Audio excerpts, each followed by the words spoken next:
Bonjour Thierry, Bonjour Daniel. quelles sont les émotions paranormales? Alors, les émotions paranormales, c'est-à-dire les émotions qu'on appelle aussi parasites ou des émotions dysfonctionnelles, ce sont des réactions qui ne sont pas normales et naturelles comme des réactions normales. Ce sont des bugs émotionnels qui ont des caractéristiques. On va les voir ensemble. Et en fait, ces émotions-là, elles agacent les gens, elles durent plus de 10 minutes, et puis surtout, elles sont incompréhensibles, elles ne correspondent pas à la situation. Voilà je vais vous présenter les 7 émotions qui sont pas normales. Le premier bug émotionnel qu'il peut y avoir, c'est la disproportion. C'est-à-dire que l'émotion est disproportionnée. Il y a de quoi se mettre un petit peu en colère, mais là on se met beaucoup en colère. Il y a de quoi un petit peu être triste, mais là on va beaucoup pleurer. C'est-à-dire qu'en fait, l'intensité de l'émotion est complètement disproportionnée et ne correspond pas à l'intensité de la situation. Dans ce cas-là, ça veut dire quoi? Ça veut dire que vous avez la bonne émotion, mais vous n'êtes pas dans la bonne intensité. Pourquoi il n'y a pas la bonne intensité? Parce que le problème est ce qu'on appelle un élastique. C'est-à-dire que dans le cerveau, il y a un souvenir, il y a un bug, et la situation présente va venir connecter la situation passée, ça va rappeler au cerveau la situation, et l'intensité qui a été gardée à l'intérieur va se réactiver. C'est-à-dire que le cerveau, en fait, voit une situation qui ressemble à quelque chose qui a été gardé à l'intérieur, et ça ressort d'un coup. En fait, c'est ce qu'on appelle un élastique, c'est-à-dire que vous avez une décharge émotionnelle disproportionnée parce que vous avez un truc qui n'a pas été évacué, et dès que le cerveau reconnaît quelque chose qui ressemble à ça, pouf, ça sort. Voilà pour le premier bug, la première émotion parasite qu'on appelle la disproportion, l'émotion disproportionnée. La deuxième émotion, quand elle n'est pas normale, c'est ce qu'on appelle la substitution, c'est-à-dire que là, l'émotion est substituée, c'est-à-dire qu'elle est remplacée par une autre. La personne devrait être triste, elle se met en colère. La personne devrait avoir peur, elle se met à pleurer. Généralement, les substitutions qui sont les plus classiques, en tout cas en Occident, c'est les garçons vont être agressifs plutôt que de reconnaître qu'ils ont peur. Ça, on le voit beaucoup, par exemple, dans tout ce qui est trafic automobile, voiture, au feu rouge, par exemple. Les gens, ils ont souvent peur d'un accident et ils vont devenir agressifs. C'est-à-dire qu'ils vont remplacer la peur par de la colère. Et puis les filles, le grand truc classique, en tout cas en Occident, ça va être que les filles vont pleurer alors qu'elles sont en colère. C'est-à-dire qu'elles ont un interdit de la colère qui est encore plus grande. Elles n'ont pas le droit d'être agressives, d'être combatives. Elles, on leur demande d'être sages. Et en fait, elles vont substituer par pleurer. Alors, la substitution, là, ce bug-là, c'est un problème de liberté, de permission. C'est-à-dire qu'en fait, la personne manque de liberté pour pouvoir réagir avec toute la palette des émotions possibles. Elle a un manque de liberté émotionnelle, un manque de permission au niveau émotionnel. Le troisième bug, c'est l'accumulation.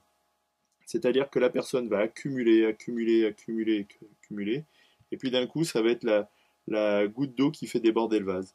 C'est-à-dire qu'en fait, la personne va faire ce qu'on appelle une collection de timbres aussi, et d'un coup, elle va exploser. Là, le problème, il est lié à l'inhibition de la personne, à la passivité, à son freezing, on dit en anglais. C'est-à-dire qu'elle va garder, elle va garder, elle va garder. Elle va croire que ça peut fonctionner comme ça, mais en fait, elle va pas être dans le principe de réalité ni de responsabilité. Et au bout d'un moment, son système, il va exploser parce que rien ne se perd, rien ne se crée, tout se transforme. Et il faut bien que ça sorte un jour. Donc l'accumulation va donner une explosion à la fin.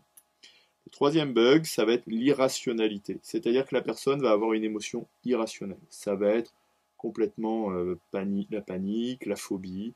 On est dans l'irrationnel. Là, le problème, c'est un problème souvent, généralement, c'est un problème de contrôle. C'est-à-dire que la personne contrôle tellement ses émotions que pouf, ça ressort d'un coup. Et ça va créer de la panique, en fait. Ce contrôle, il peut être lié à des peurs anciennes, à des traumatismes qui ont été refoulés, mais ça peut être lié à d'autres choses. C'est peut-être la forme d'émotion parasite la plus compliquée. Ensuite, l'émotion parasite suivante, l'émotion qui n'est pas normale suivante, ça va être l'émotion qui est transférée. Ça, c'est ce qu'on appelle aussi le secret de famille ou la patate chaude. C'est-à-dire qu'en fait, vous avez quelqu'un dans une famille qui va être porteur du symptôme des problèmes des autres. Ça va être par exemple un deuil qui n'a jamais été dit, ça va être un secret qui n'a jamais été dit. Et en fait, les générations d'en dessous vont être porteuses de symptômes. Et là, souvent, ça va être le corps qui parle avec des manifestations qui vont être en fait des passations on se repasse le bébé, entre guillemets. C'est un transfert, on appelle ça un transfert. La sixième émotion qui va être anormale, c'est ce qu'on appelle la contagion. Là, ça se manifeste comment? C'est qu'en fait, vous êtes à côté, c'est Bob l'éponge, la contagion. C'est-à-dire que vous êtes à côté de quelqu'un et vous sentez ses émotions. Vous êtes dans le métro, quelqu'un à côté de vous est triste et vous sentez son émotion. Là, le problème, c'est que la personne sent trop, elle absorbe trop les émotions de l'autre, et en fait, c'est un problème de limite et de frontière corporelle.